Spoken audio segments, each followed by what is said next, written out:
Thank you.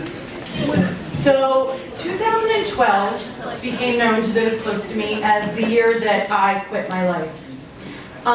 6 months before my 30th birthday, I decided that I was going to have a 3/8 life crisis.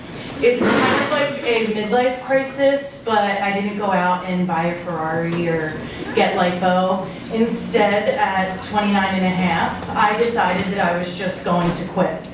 And what this entailed was quitting my 9-to-5 business casual job, selling my Ford Focus hatchback,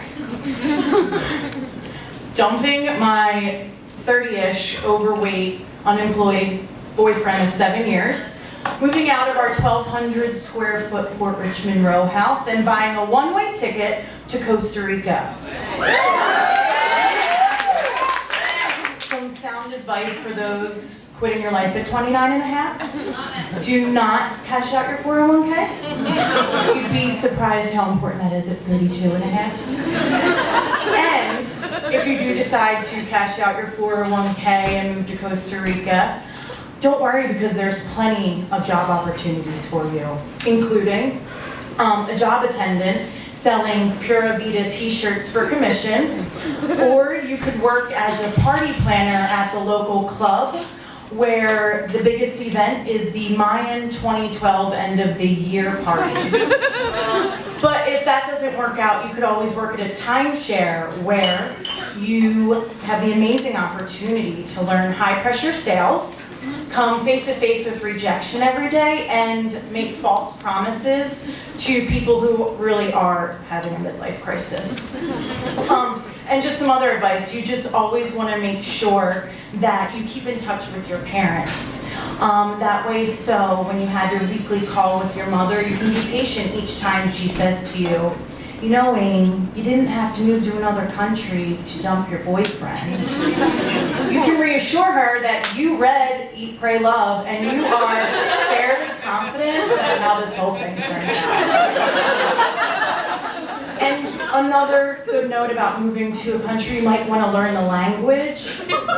That way you won't be as inclined to sleep with Jorge just because he has a Spanish accent and you might have said you were pretty, but you're not sure because you were sleeping through most of high school Spanish class. And you want to make sure that you move in with your friend and her new boyfriend.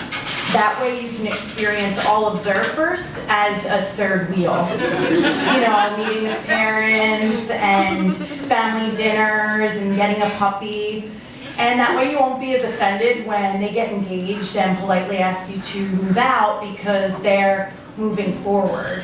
I mean, secretly deep down you always wanted to live by yourself in a foreign country, especially when your only other intimate connection is Jorge, who is now not using the language barrier as a way to avoid contact with you altogether. And when your best friends promise you that they're going to come down to Costa Rica for your big 3-0, I wouldn't believe them.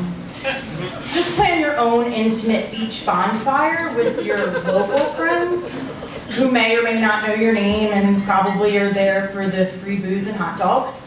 And if your friend tries to convince you to get your hair cut by Javier, not a good idea, because short hair, curls, and humidity, not a good combo. And the last piece of advice, beer makes you fat. So if you want to move to a country and relive your 20s, you might want to do so in a country where you're not in a bikini 24/7. But with that in mind, some sound knowledge to just keep in mind that at any time you have the opportunity to start over.